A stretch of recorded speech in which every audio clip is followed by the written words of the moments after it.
Well,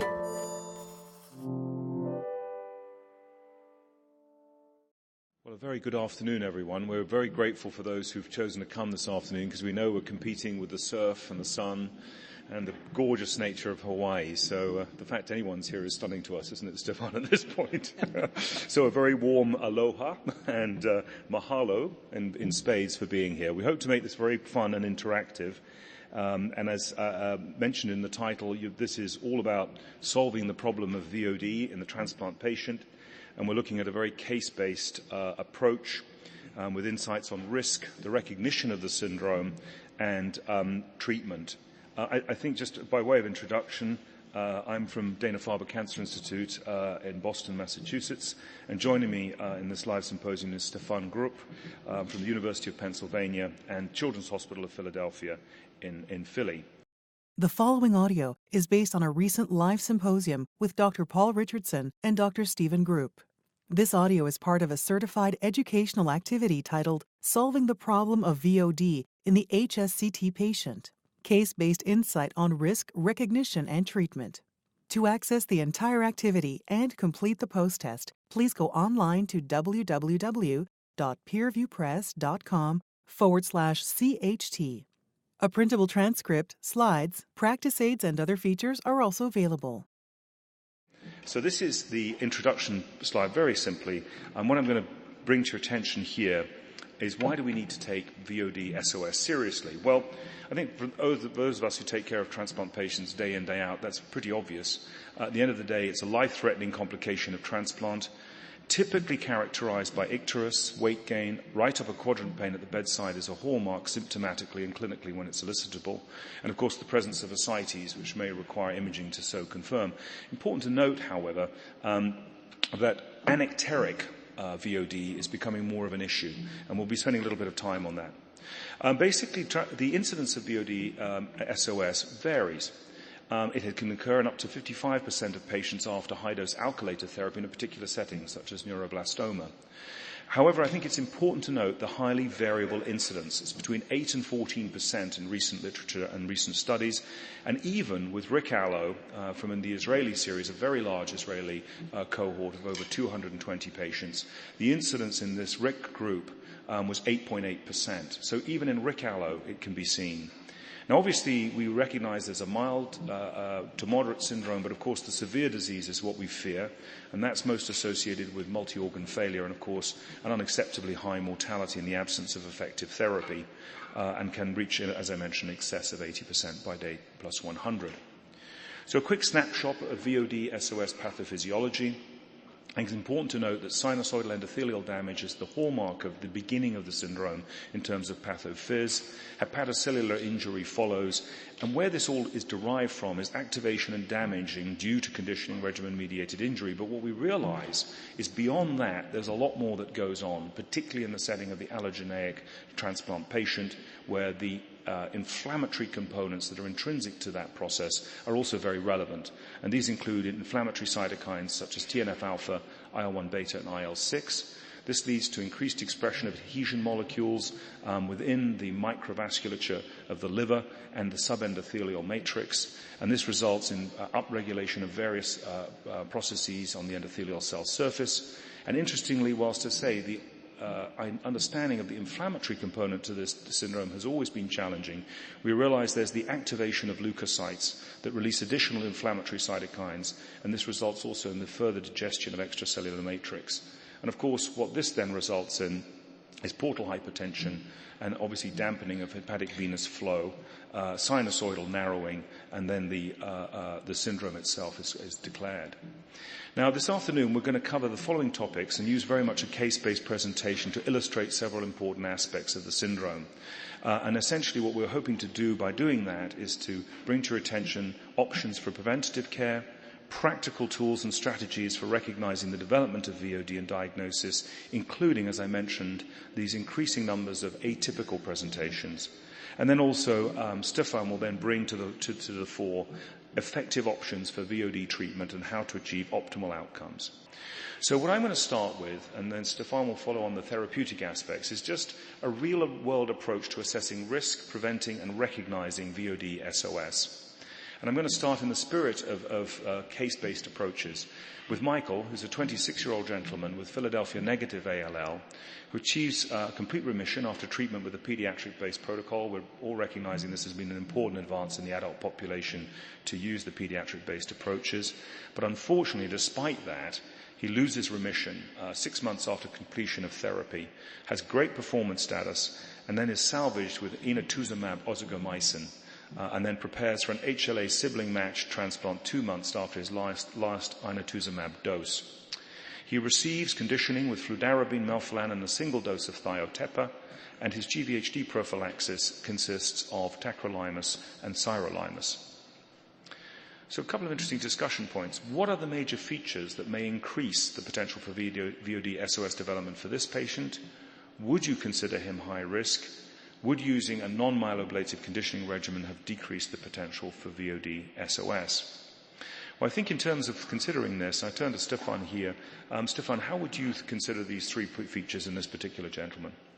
The thing that has really been clear to me recently is that obviously we all have the experience with gemtuzumab increasing VOD risk, and recognizing that inotuzumab, which is an extraordinarily effective drug, and we're seeing more and more patients who are being treated with that, we're also recognizing that there may be an increase in VOD risk for those patients. So myeloablative transplant, which would be our baseline assumption, a patient who's gotten inotuzumab in the past, and then I think the use of sirolimus does increase the risk of VOD, and there are ways to modify that risk and to ameliorate that risk. But you put those three aspects together, and that feels like a patient at significantly higher risk of VOD to me. Yes, I completely agree, especially the various aspects of the conditioning regimen, of GVHD prophylaxis are relevant with sirolimus as well as the inotuzumab. Super. So let's now spend a little bit of time on VOD SOS risk factors and just give you a snapshot of this. Obviously, age is an important factor. The overall status of the patient in terms of their health, and especially in the context of poor performance status. Interestingly, there is a difference between non-malignant and benign conditions. The status of disease, all very much validated in numerous studies. Previous liver disease, and as we've just mentioned, in addition to inotuzumab, there is, of course, the well-established experience around gemtuzumab or Mylotarg increasing risk. Now, I mentioned the inotuzumab in particular because obviously we've got a number of new agents coming into the combinatorial approaches of salvage therapies and other strategies before transplant and after it, and these may be increasing risk, such as, for example, some of the immuno-oncologic drugs. Now, what about other risk factors to mention? Well, obviously, autologous syngeneic transplants associated with less risk of VOD than the allo setting. The grade of compatibility is relevant. The origin of stem cells, very interestingly, are also relevant. Conditioning regimens, I think, we're all familiar with RIC having a lower incidence than myeloablative, and of course, the well-established experience around busulfan to support the IV approach being probably the safest. And very interestingly, the order of administration. If you give bu-cy, there's a distinct difference in risk in terms of VOD compared to cy-bu, recognizing that may also impact, of course, in terms of the anti-tumor effect. Now, what about GVHD prophylaxis? We touched on this already. Clearly established that with sirolimus there's an increased risk. And in terms of other hepatic toxic drugs, those are relevant as well. The mechanism behind sirolimus is believed to be endothelial damage, by worthy of mention. And of course, if you've had multiple transplants, that's a major risk factor as well. This is from a very nice review, actually just online, published by Dr. Dahl and Dr. Sergio Giralt. And this gives you a nice overview, I think, of major pre-transplant related risk factors for VOD SOS. And I just want to simply bring to your attention a couple of well-established parameters, including transaminase levels, and as we've mentioned, some of these other exposures. I think most of us very rarely now use norethistérone as part of contraception, so less relevant perhaps to current practice.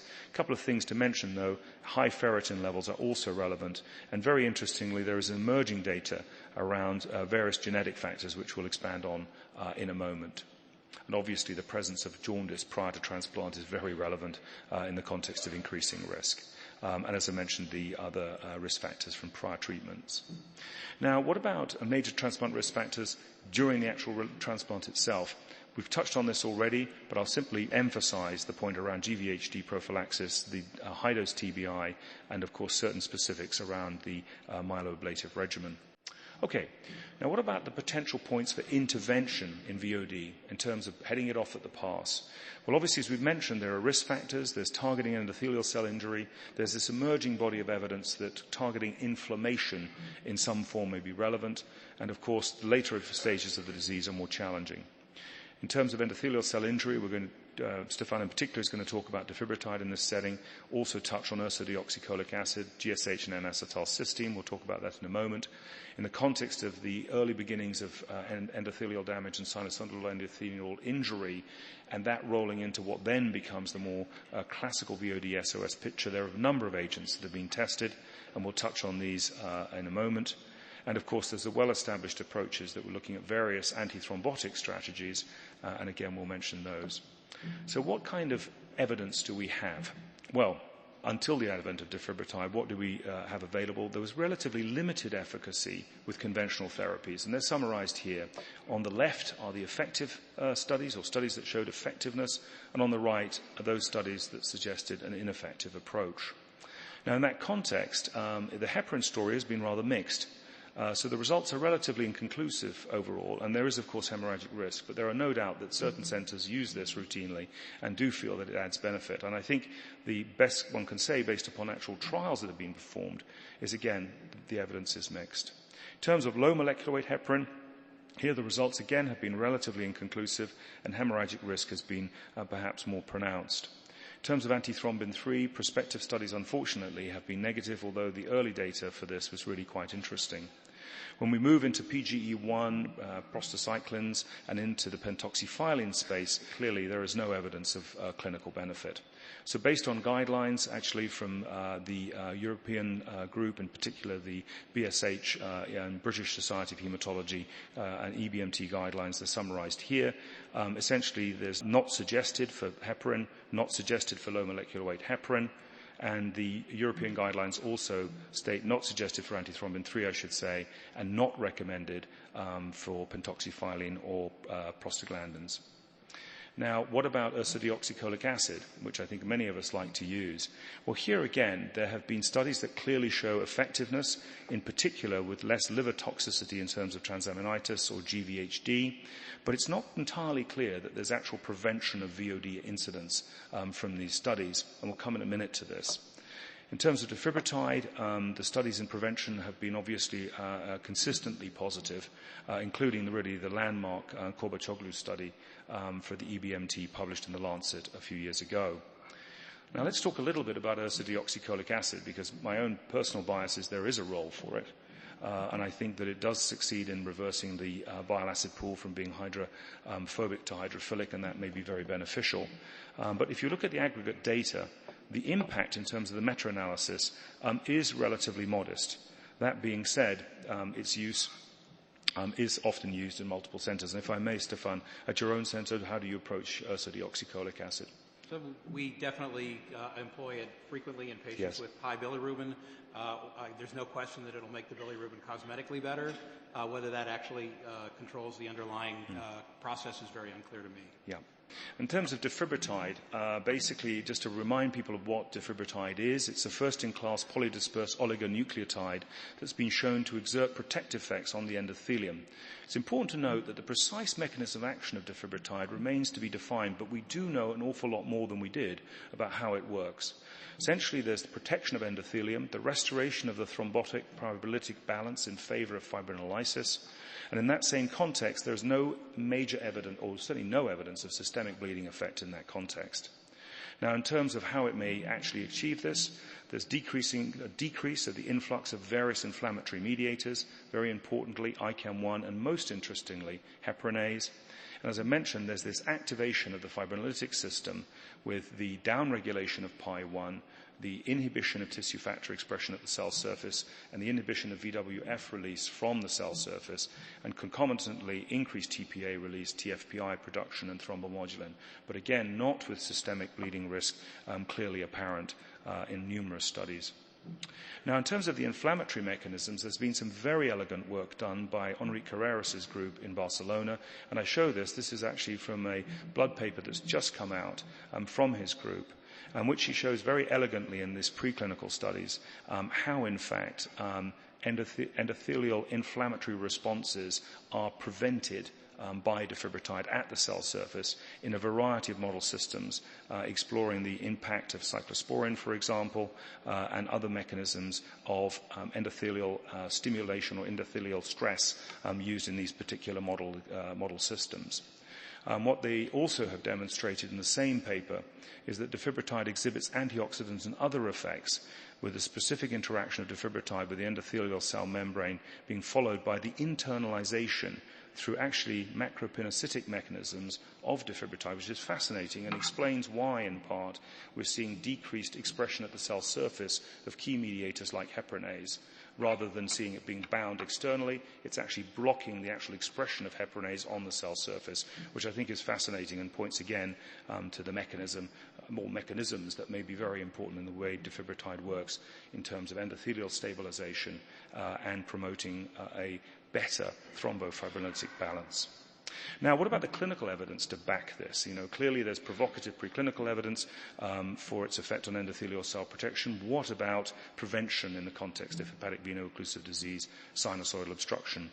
Well, we have, of course, the very elegant EBMT study led by Salim Korobachoglu and published in The Lancet some years ago. This was in high-risk children, 360 patients. They were randomized to receive defibrotide prophylaxis, 180 patients strong, versus the control group, in whom defibrotide prophylaxis was not given, but obviously to preserve ethical equipoise, if there was any evidence of VOD emerging, they had immediate access to defibrotide, so they could be treated. So the primary endpoint of this trial was incidence of VOD. Mortality as a secondary endpoint was clearly, in this context, important to note, because obviously if children developed VOD, they could very rapidly go on to defibrotide, and that was obviously vital for the success of the study. Now, in that context, these were the results. Basically, the incidence of VOD SOS was reduced in the defibrotide arm to 12% compared to 20%, and this achieved statistical significance. It's worth mentioning that 2/3 of the patients were allogeneic recipients and 31% were autologous. The autologous children were dominated by disease states like neuroblastoma. When we look at the VOD with renal failure, the difference is more marked, and this was statistically significant. As I mentioned, whilst actuarially more children died on the control group than on the defibrotide arm from VOD, fortunately this was not significant, but not expected to be, one might argue, with the early intervention that was offered. What was fascinating was GVHD incidence was actually reduced, and this was a key secondary endpoint in the trial. Why was this explored as a secondary endpoint? Because in the treatment studies of defibrotide, it had been observed that in fact the incidence of GVHD was really quite low, and then a hypothesis was being generated, particularly with the observations around heparinase, that there may be a GVHD effect from the drug. So it's particularly interesting to see this in Salim's trial. When you look at particular subsets of patients in this trial, and whilst this was not designed to segregate them in a statistically significant way, it's nonetheless very informative. What you can see here is there was a major impact on patients with pre-existing liver disease, second myeloablative transplant, allogeneic transplant for leukemia, which is a high-risk group, and also in specific disease states like hemophagocytic lymphohistiocytosis, where if you look at the VOD incidence with defibrotide, it was 0 compared with 40% in the control group. And as I mentioned before, other drugs that were relevant, like gemtuzumab, there was evidence of a difference in favor of defibrotide, and indeed for another disease state associated with a high rate of VOD. There was only one case in the defibrotide-treated arm with osteopetrosis versus 4 cases in the control arm. Now, what about transplant timeline? Changing gears somewhat. Just a couple of points to make here. When does VOD SOS typically occur? Important point to make is that it occurs across a broad spectrum of time during the course of the post-transplant time frame for our patients. It's important to recognize, too, that it has been classically defined within 21 days by the Baltimore criteria. We really recognize now that there, of course, is the later onset syndrome, which we'll come to in a moment. Differential diagnosis of VOD SOS I want to spend a little bit of time on. Again, this is all in your syllabus, so I'll move through it quickly. But remember, rapid weight gain, hepatomegaly and ascites, and jaundice, there is a differential to be aware of. How do we monitor patients for VOD in the transplant recipient? Well, obviously, monitoring strategies need to be comprehensive, and we would recommend daily monitoring for weight gain, monitoring for fluid overload, evaluation for ascites and hepatomegaly. And interestingly, we've been discussing at this meeting with a number of colleagues, including our pediatricians, the possible role of baseline ultrasound in patients who might be considered at risk for better evaluating changes in liver size. Certainly, one should sequentially measure LFTs, and in that context, there are a number that one would obviously be focused on, in particular the transaminases and the bilirubin. Alkaline phosphatase obviously is relevant in the setting of GVHD. What's really interesting and important to note is the attention to platelet transfusion requirement. As endothelial stress worsens, this can be a key clue that patients are getting into trouble. Now, in terms of diagnostic markers, there are a number that are experimental. They include PI1, assessing of ST2, angiopoietin-2, some very nice data suggesting this may be an important diagnostic marker in this syndrome, and a number of others. Prognostic markers include hyaluronic acid, as well as L-ficalin and VCAM. Interestingly, PI1 having shown some evidence in earlier studies that it may be relevant in terms of prognosis, has been more diagnostic, it would seem, than otherwise. Now, I mentioned a moment ago that ultrasound imaging was very important. It may be very helpful in the exclusion of other disorders.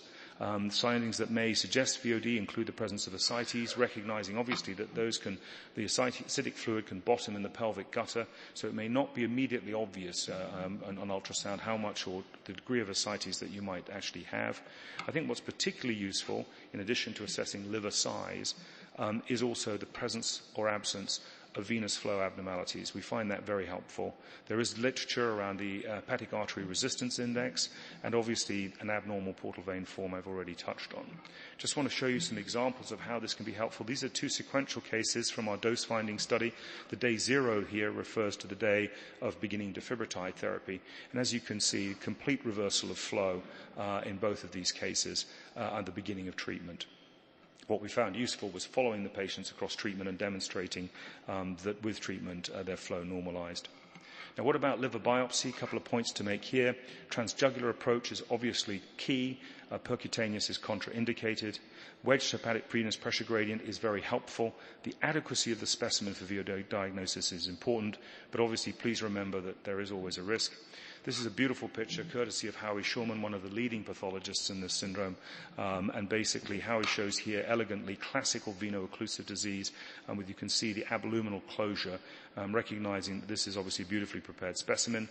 There's another one that just follows again from Howie, showing a hepatocyte broken off, going down a liver sinusoid.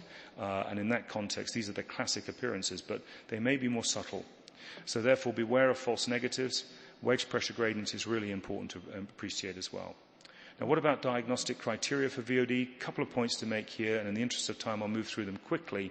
The Seattle criteria are really gaining more traction because Baltimore is typically associated with severe disease. If you meet Baltimore criteria almost immediately in severe territory in our experience, modified Seattle in particular for the pediatric population are very relevant. So we'll quickly close up here with a Tom, a 57-year-old gentleman with high-risk primary myelofibrosis and primary hepatic steatosis. Obviously, he has a diagnosis with this high-risk picture. He goes on to receive treatment for his syndrome, which is not particularly effective, and comes forward to transplant. At this point, he has no hyperbilirubinemia, but continued pain, in particular right upper quadrant pain, is noted. So he's got high-risk primary myelofibrosis, hepatic steatosis, and therefore is clearly at risk.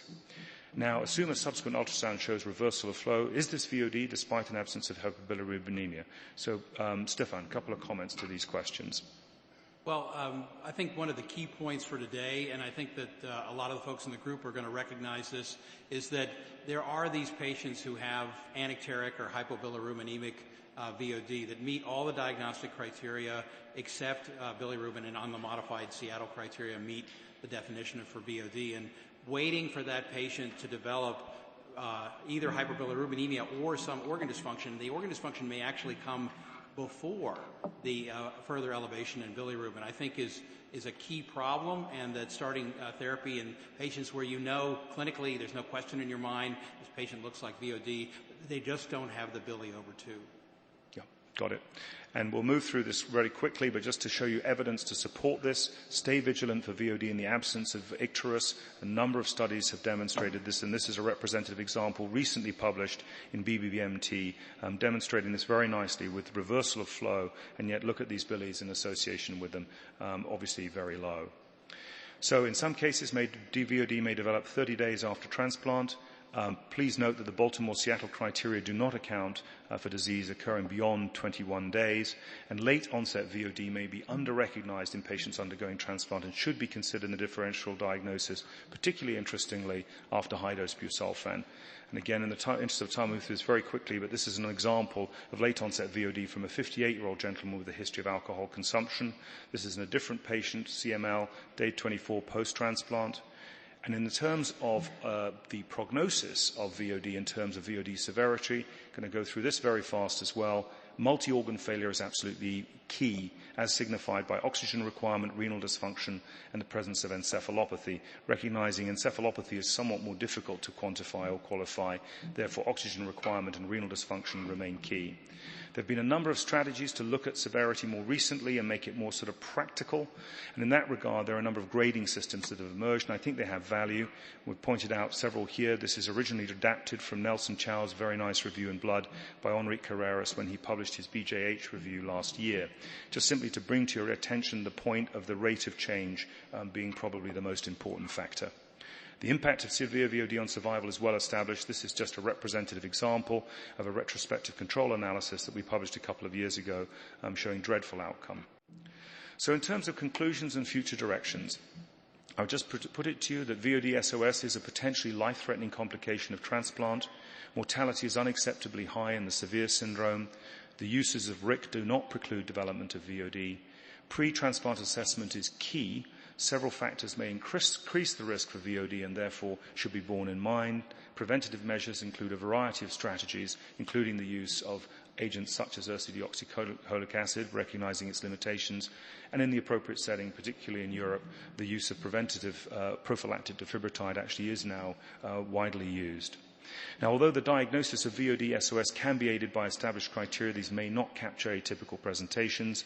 And in order to recognize, diagnose, and assess VOD severity, we strongly recommend using the appropriate tools, including ultrasound. So we'll start with another case, a 59-year-old woman, AML, who achieves a CR. She has an unrelated donor, so she's headed toward hematopoietic stem cell transplant. She has a myeloablative appropriate conditioning for a patient with AML. She has GVHD prophylaxis like the other patient that we talked about, which includes TAC and sirolimus. She has a bili of 1.0 at day 14, develops ascites, a 3-kilo weight gain over the last several days. And now her bilirubin is going up. It's up to 3.5, and she gets that ultrasound, and it shows reversal of flow. And so the real question in our mind is, does this patient have VOD, and is it progressive? And Paul, what are your thoughts about that? Well, I think clearly in the context of the fluid overload, pulmonary and renal dysfunction, this points to rapid progression, and I think you need to think in terms of intervening promptly. And I think there's an important distinction here that we have multi-organ failure on the one hand, which to me represents advanced multi-organ dysfunction. I think this distinction is really important. You have MOD, which is an earlier form of multi-organ failure, and once you're into multi-organ failure, you're in real trouble. So I think as one recognizes multi-organ dysfunction, and then sees it moving in the direction of MOF, that's a key intervention point. Okay, that's very helpful and gets to the point of early intervention being a key part of trying to prevent the ultimately very severe form of VOD. And so there's a lot of stuff that we have available to us to ease the circumstances for patients. All of you are aware of this. We're all trying to diurese these patients, but we have to walk this fine line between trying to keep the patient from being too fluid overloaded and drying them out too much. And I think a lot of the renal dysfunction we see in these patients is not hepatorenal syndrome, but really iatrogenic prerenal azotemia from necessary but excessive diuresis. Paracentesis used quite a bit in the adult setting, but I've seen this used more and more in the pediatric setting and find it to be quite helpful. And we have had, certainly at our center, a pediatric center, have had a much lower threshold to do paracentesis. It helps with the fluid balance. It helps reduce the pressure on the splanchnic blood vessels, and I think has some real role here. Dialysis is needed or hemofiltration. CVVHD is typically, of course, a intensive care unit intervention, and if they need mechanical ventilation, of course, that's a very difficult sign in this situation, and analgesia is required. Both the abdominal distension and the hepatomegaly can be quite uncomfortable for these patients. So Paul has already touched on this, so I don't think he spent a lot of time on it, but the prior tools available to us included heparin and TPA, and basically these were shown in a number of studies to be not very useful. The bleeding risk is substantial when people were using unfractionated heparin, and it made this very, very difficult in patients with VOD, and the amount of response was minimal, and it was worse in patients who had developed multi-organ failure. So in that situation, it didn't seem like a very successful approach to treating. Now, other approaches that we want to mention, have we had a couple patients who developed significant liver failure who ended up going to liver transplant? Yes. That's not a treatment for VOD, but it's a solution to the problem of liver failure, and it meant that you didn't keep the patient away from that very untimely circumstance. And it's very, very hard, as all of you are totally aware, to get a patient to liver transplant in this setting. And then the TIPS, the portal systemic shunt, is surprisingly helpful in some patients who have the specific circumstance of they have continued portal hypertension, continued ascites, but adequate liver synthetic function. In those patients, they actually do quite well with TIPS, and it is an opportunity to treat some patients in that very limited circumstance. So this takes us, of course, to Defib Retired as a therapy for patients who have veno-occlusive disease. And so there's no current FDA-approved therapy. The paperwork has been submitted, and we hope that there will be a U.S.-approved therapy. And so, as you guys are all aware, the way that we've been able to access Defib Retired as transplanters in the U.S. is through an expanded IND, a treatment IND study.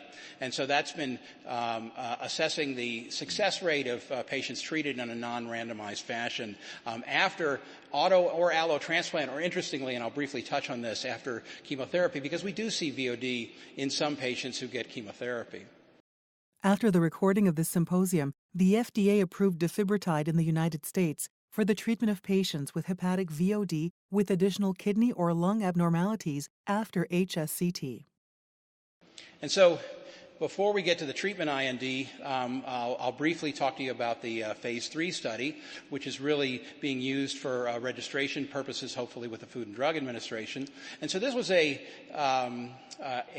historical control design, which the Food and Drug Administration typically is not terribly fond of. But Paul and I both vividly remember the agonized discussions that we had over the inability to randomize patients to best available care when it was so obvious that best available care was not helping these patients. And we'd all had experience with Defib Retired, and it was hard to come up with that equipoise. So we ended up with a historical control phase 3 design.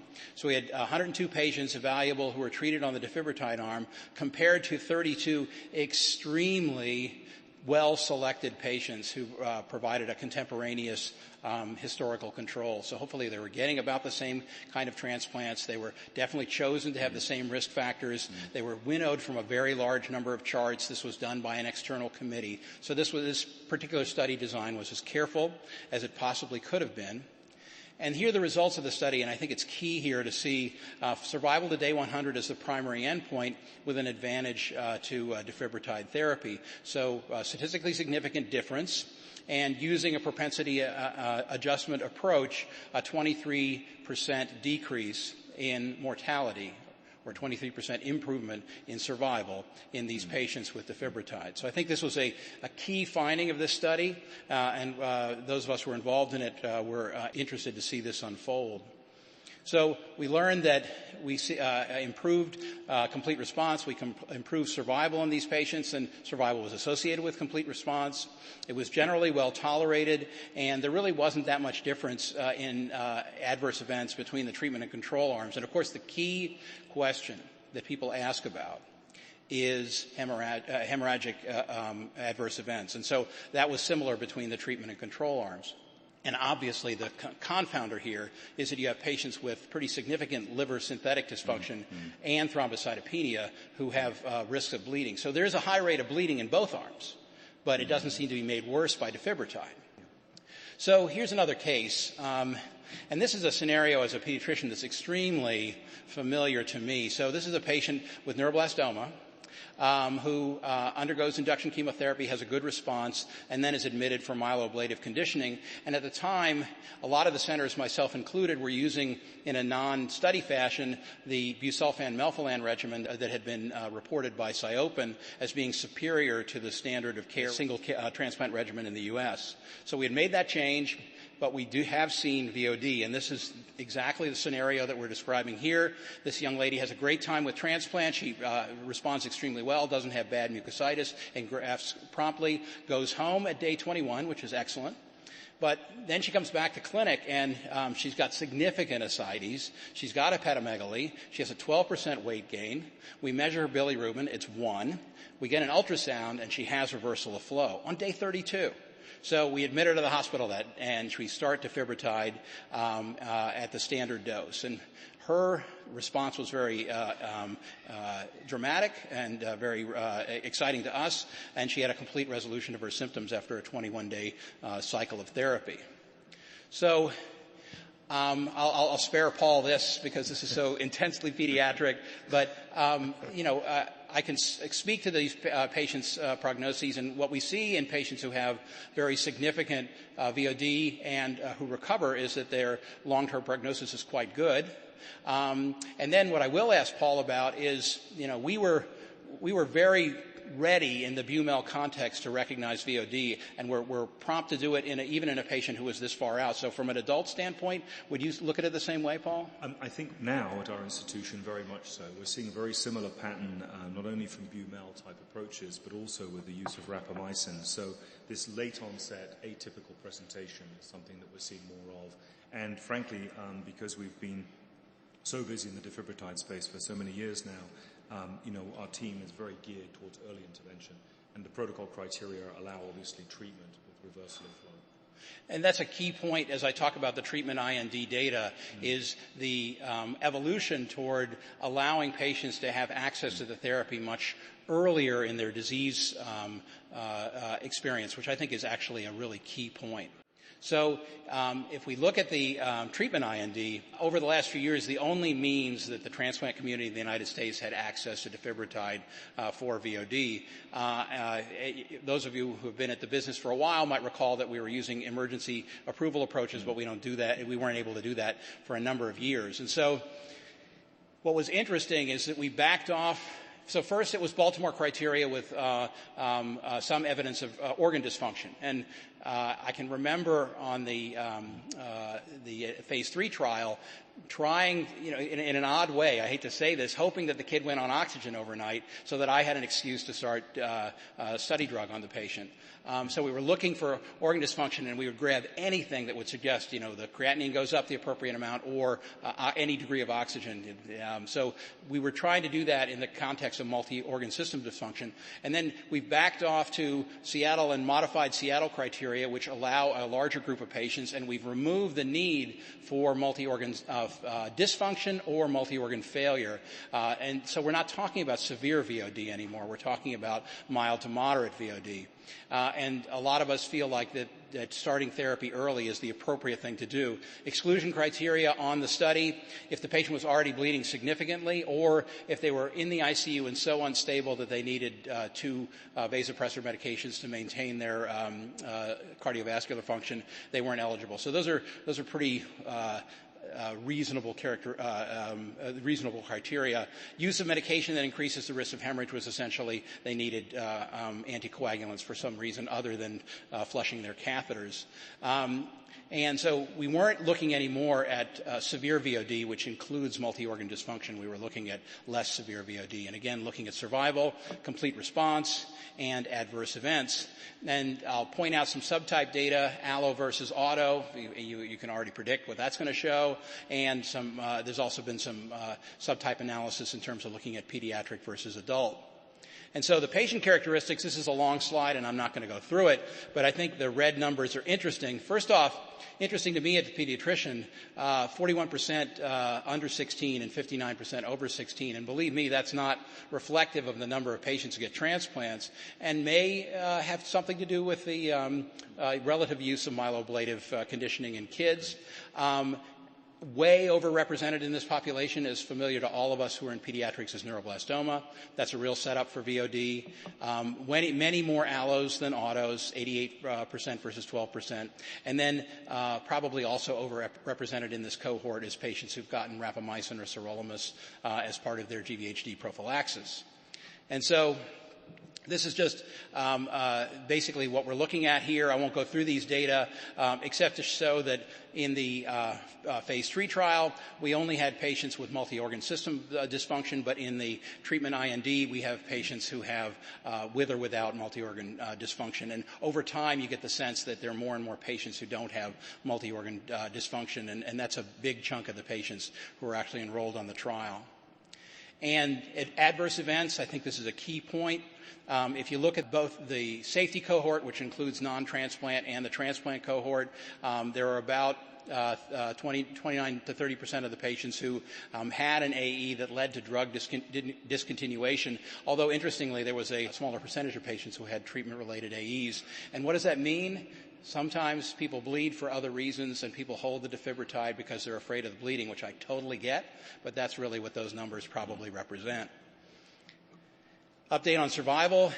So, of course, this is not a randomized study, so we can just make a statement about survival. And at day 100, the study survival is 50%, and a lower survival rate of 45% in those patients who had already developed some degree of multi-organ dysfunction. If you look at allo versus auto, you could predict that allo is worse, and it is. So we have all patients with undergoing an allograft, 49% survival versus 59% in the autograft setting. So we do better in the autograft setting for sure. Again, this notion, especially in the allograft setting, that starting with multi-organ dysfunction is a lot worse than starting without it. So it really drives home this idea that maybe we should start a little bit earlier. The analysis is complex.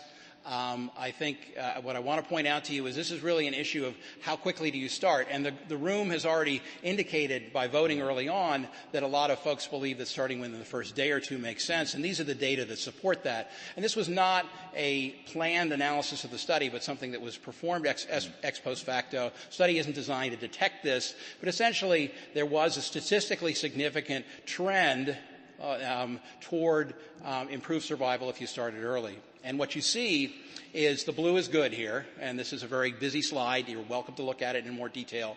But the bottom line is, in the group of patients who were started within the first 2 days, we see a higher survival rate than in patients who were started later. And statistical analysis showed that there was a drop-off in survival with later initiation of therapy. So exactly as you would expect, if this medication is going to work, you want to start it relatively early. You want to start it when the recognized VOD, and you want to start it in a way that you might be able to keep the patient away from multi-organ dysfunction and going up to the ICU.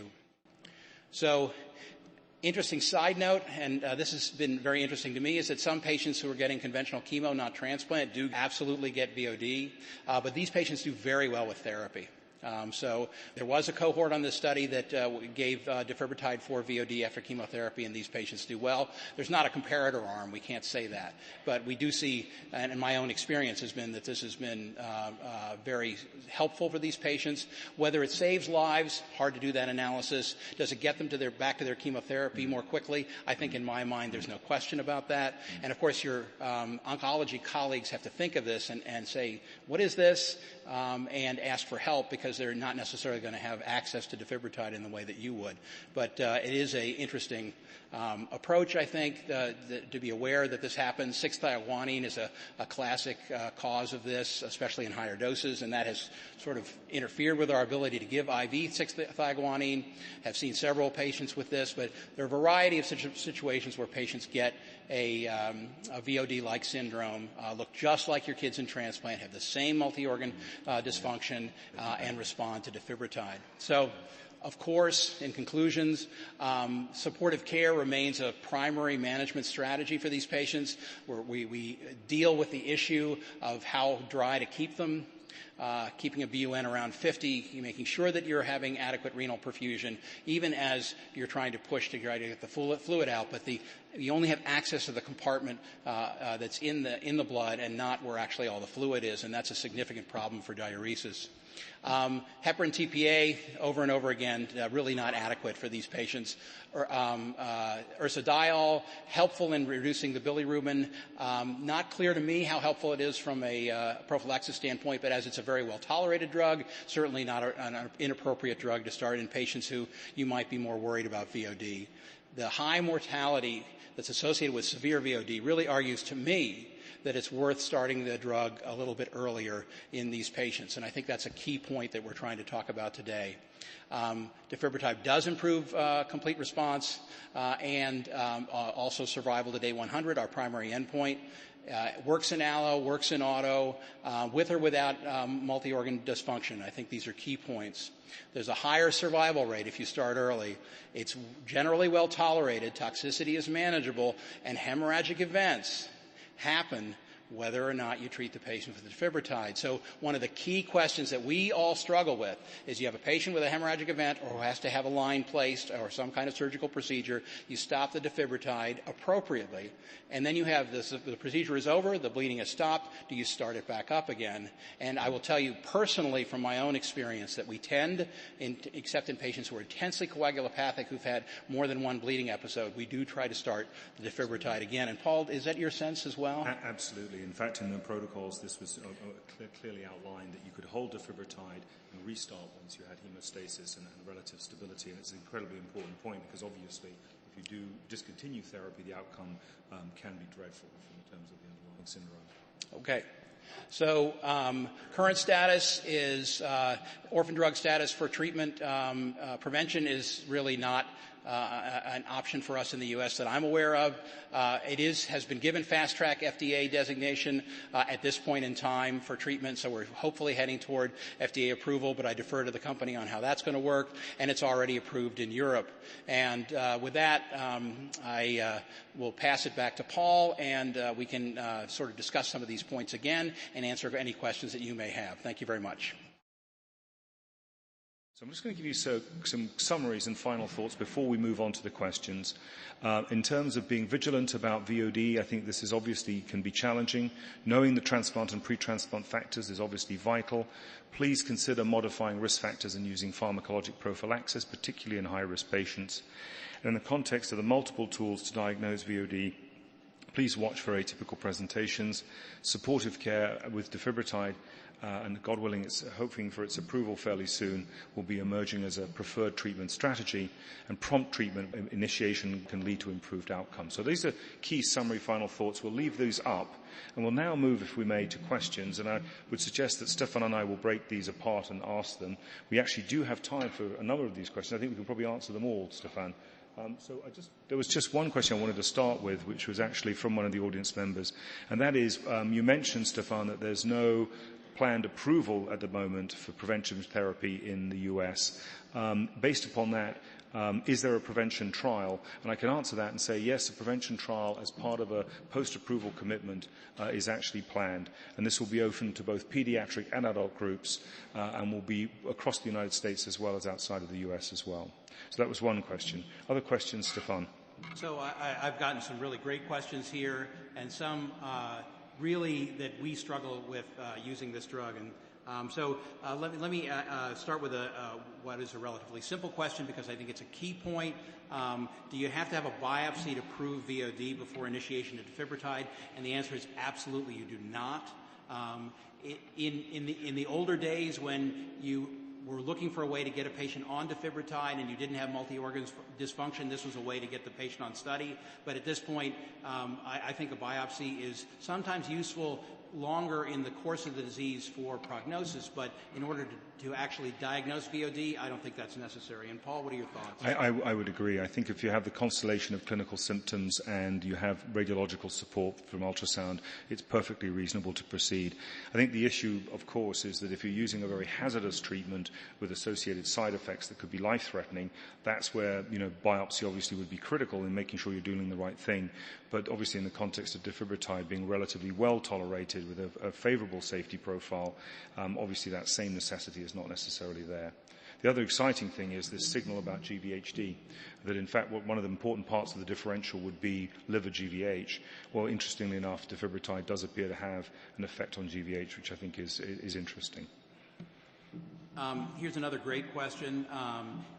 Too sensitive and early lab findings are refractory thrombocytopenia, which I completely agree with, and Paul really made a point of this, and transaminitis. Patients who have skyrocketing transaminases have a particular form of the disease, which I regard as being particularly high risk. So patients with transaminases in the thousands very early on, that's a big worry to me.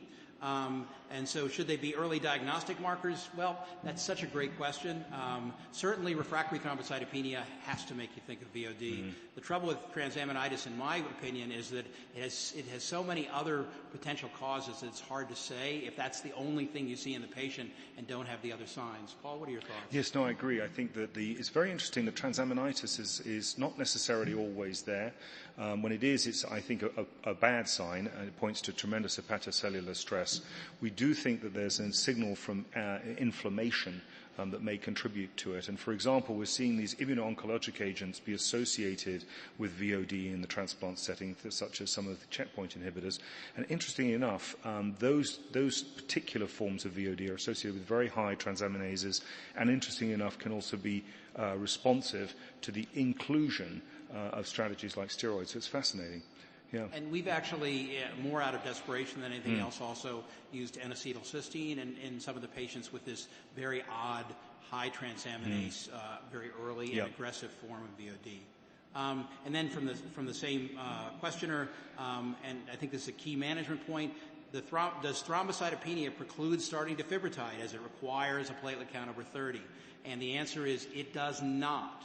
So the recommendation is that you do your best to keep platelets over 30. I personally don't give platelets more than once a day in a patient who doesn't have significant bleeding. Other people use a different approach, so that's a personal comment. But the reality is that some of these patients can't get sustained platelet counts over 30, and I would not regard that as an absolute contraindication to the use of Defib Retired. And Paul, that's a key point, I think. Yeah, I completely concur. I think that's correct. I think when you're dealing with coagulopathy, obviously correcting it's vital, using vitamin K. Caution about how much FFP you use because it's a substantial salt load, but at the same time, the use of factor concentrates, even in the setting of life-threatening bleeding, can also be useful.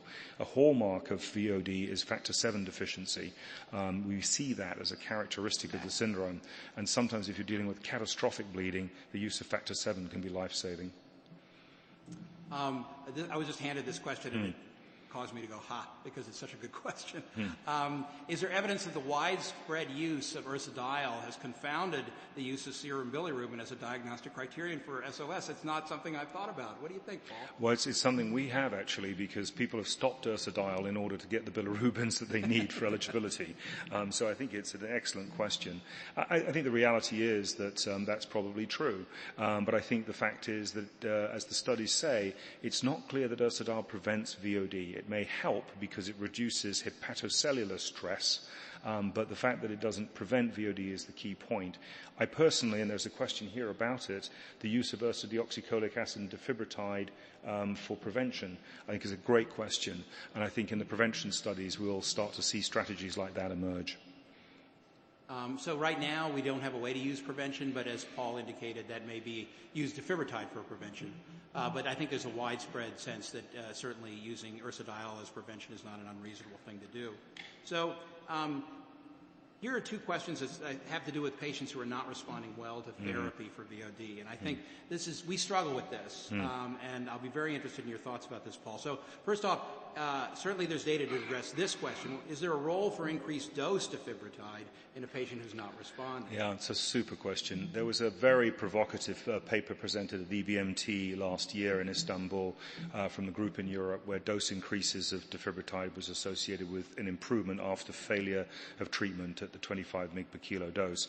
My only comment about that is that in the dose-finding trial, which we published in BBMT some years ago and led to the 25 dose being taken forward, this was a 150 patient strong study, 70 patients per arm, so very well powered to answer the question, and we saw no difference between 25 and 40. However, it may be that the higher dose wasn't high enough, and that higher doses will require post-approval exploration. One caution is that the higher dose in the study was associated in children, interestingly enough, with a slightly higher side effect profile. So there is definitely some work we need to do there. But in aggregate, right now, the dose question, I think, remains a very interesting one. Yeah, and I can just say from a treating physician's point of view and not representing any study data, that's not something that we do. And then the flip side of that, which is also an awesome question because there's not data to address this very well. So you have a patient in the ICU. They have clear severe VOD with multi-organ system dysfunction, but they're relatively stably critically ill. They're on defibrotide. It's not causing problems, but you've been on for several weeks and you haven't seen a response. At what point do you say the drug really isn't doing much for this patient? So the bilirubin isn't getting better. They're on dialysis already. They may or may not be encephalopathic. They're not on a ventilator. They don't have anything that's immediately threatening to their life outside of the enormous support they're getting in the ICU. But you really, after 3, maybe 4 weeks, you have the sense that the patient isn't getting better. Do you continue the defibrotide in that setting? And so, Paul, what do you do in a situation like that? Well, I can tell you our practice, and I think that it is supported by the data to some extent, is to continue treatment because at the end of the day, responses to defibrotide typically occur within the first 1 to 2 weeks. In your case you presented so beautifully, Stefano, is classic. However, a later time to response is seen, particularly in sicker patients. So I think if there is no harm and there's stability, we continue therapy. In the prospective trials, we've continued treatment for up to 100 days, 110 days without penalty, and we have seen late responses anecdotally. So I think that it's reasonable to continue therapy. And I would say that we would do the same thing. Whether that decision tree is exactly the same in a setting when the cost of the therapy is part of the equation, which at this point in time it is not, is another question that we don't really have access to right now. So if it isn't harming the patient, if it's not interfering with their care, it's not causing adverse effects, we tend to keep it going. And in a patient who eventually gets better 6 weeks later, did they get better because of the drug or did they just get better because they had great ICU care and they finally improved? I think it's nearly impossible to answer that question. Do we have time for a couple more? Well, we do. We're doing great. Okay. Yep. Okay. So this is a great scientific question. And so is there any evidence that defibrotide could ameliorate post-transplant microangiopathy? Yeah. Well, I think hypothetically, most certainly, and in the context of prospective studies, this is going to be an area of post-approval investigation. And it's an obvious strategy, and I think it's a great scientific question and will be a priority area. Yeah. And then a definite question to turn to you on, which is what dose of defibrotide is recommended for prophylaxis? Is it the same as the treatment dose, which would be 25 mg per kg per day? And then if we were thinking about this, I think we've been talking about this during the talk, but can you identify a couple circumstances in which you'd feel very strongly about considering prophylaxis? Yes. Well, I think two things. 25 is indeed the dose in prevention, and that was obviously validated by Salim's study. And then in terms of prophylaxis, it's interesting. In Europe, prophylaxis is being pursued after the approval of the drug on quite a wide scale, actually. And so there clearly are children who are at high risk in particular in whom defibrotide is being used prophylactically in Europe. Obviously, we don't have access to that yet in the United States. And speaking as a pediatrician, the one circumstance in which I would consider prophylactic defibrotide for sure is patients with neuroblastoma undergoing a transplant that's conditioned with busulfan melphalan, where we think the VOD rate is pretty high in those patients. And that would be a population with a high event rate and probably worth considering. And then the final question that we were given is, given the experience with gemtuzumab and now inotuzumab, both of whom are conjugated to ozogomycin, is it safe to say that VOD can be expected with these antibody drug conjugates as a class?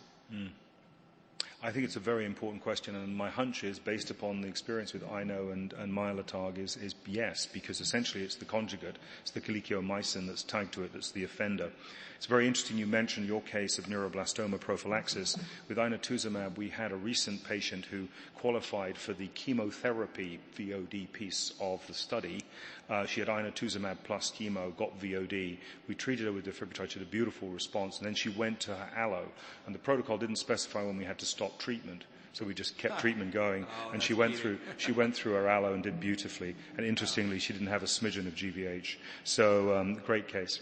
Oh, that's fascinating. So at least in that terms of that particular conjugate, maybe other antibody drug conjugates not as much. Clearly, the class effect is suggested by the fact that we're seeing it in both. And I don't know if any other questions out in the audience. We've had some great written questions, great discussion. Yes, please. Yeah. And please go to the microphone and identify yourself, please. Nigel Patton from Auckland, New Zealand. You've studied a lot of patients very closely in prophylaxis and also treatment trials, and there have been difficulties with the diagnostic criteria for SOS in the past. But as a practicing clinician, although it's very old, like 20 years old, I was very struck by the algorithm that Scott Bierman produced, which was trying to identify risk factors for more severe VOD in a time-dependent manner. Whether you can generate something similar. I know that part of the tenet of your talk is you treat early, and maybe this goes against the principle of treating early, but you've also made the point that if you detect milder forms of VOD that perhaps may be getting worse, that would be an intervention point too. But I think the field would like to have a second-generation Bierman-type algorithm to work with. Yeah. No, it's a great question. Funny enough, I saw Scott at ASH in December, and we talked about something along these lines. As I showed you rather quickly, and I'm sorry if I went through it rather fast, there is this kind of grading system that's become interesting. Nelson Chow proposed it in his review in Blood last year, in 2014, and then Enrique adapted it in his BJH review, and that seeks to get at what you're talking about. Scott's model, of course, was very specific for 3 regimens, BuCy, CBV, and Cy-TBI, and it was within 16 days of graft infusion. So it had its limitations, but I also need to point out why it was built. It was built because it was essentially designed to provide a platform for the justifiable use of TPA, and Scott's thinking was, I have to be able to show that this patient's going to do terribly because the treatment I'm going to give can be associated with a 30% mortality itself. That obviously doesn't apply now with Defib Retired. So we've got that wiggle room to play with, which is huge, obviously, from a clinical point of view. But your point is well taken, that we need to adapt and modify both diagnostic and severity criteria as we go forward. And I'd make a strong pitch for what I call MOD versus MOF. MOF is bad. MOF's advanced MOD, where you're already behind the 8 ball. MOD is this subtle stuff where you can double your baseline creatinine, and you still won't have an abnormal creatinine, but your GFR will have dropped significantly. Say you went from 0.6 to 1.1. That's evidence of MOD. It's not MOF classically defined, but it's MOD, and I think that's a very reasonable parameter from which to pull a trigger for therapy, for example. So I think there's a spectrum of things we need to do, which we will in the VOD study group, to be able to get to the point that you make. Stefan? Yeah. Okay. Great. Yeah. Wafa Aizat from Egypt. I'm asking, if you don't have Defib Retired and you have a child with VOD, beta thalassemia with iron overload, what other lines will you use in this patient? Other than supportive care, of course. That's a very good question and a very difficult question, and I think that one of the reasons that we were so reluctant to use a randomized approach in the original phase 3 trial is that we didn't have an excellent therapy to offer. And certainly the thal patients, especially with iron overload, are highly problematic, and if they have a worrisome liver biopsy, even more so. And maybe that prophylaxis is an approach that you could take, and ursodiol as prophylaxis is probably what I would do in a patient like that. But if they develop VOD, I'm not sure there's a treatment. I certainly wouldn't commit them to heparin and TPA as an alternative because I don't think it would work. So steroids, perhaps, Great suggestion. as your best bet in that kind of situation would probably be what you could use. Paul, what are your thoughts? I completely agree, and I would make one quick pitch as well that obviously please contact the pharmaceutical company because it's always been a principle that nobody is denied access to Defib Retired. So, that would be the other thing I would do. Okay. One last question, if I may. The person behind you, Yes. I wonder if there's any evidence that patients pre-treated or treated at the time of transplant with ATG as a prophylaxis for GVH have a reduced incidence of VOD. I'm unaware of that. Paul, do you know anything? That's a great question. That's a great question, Sort of the flip side of what we've been talking about in exactly. terms of the inflammatory reaction. I love that idea. Yeah. But I'm not aware of it. Yeah. The reason I ask is it's also of interest in the solid organ field where I Right. That's an excellent because question. the same kinds of things happen. Yeah. Terrific. Yeah. Well, I think on that very interesting note, we're going to ask everyone, if we may, to close up the session because we're told the lights are going to come on in a second. And I just want to say a huge mahalo, which is thank you, and have a wonderful afternoon and enjoy the beautiful Hawaiian sunshine and hopefully the beach. So thanks, everybody. This activity has been jointly provided by the Medical College of Wisconsin and PVI, Peerview Institute for Medical Education. Thank you for listening to this activity. To view the rest of the CME activity, download materials, and complete the post-test for instant credit, please go online to www.peerviewpress.com/CHT. This activity is supported by an educational grant from Jazz Pharmaceuticals Incorporated.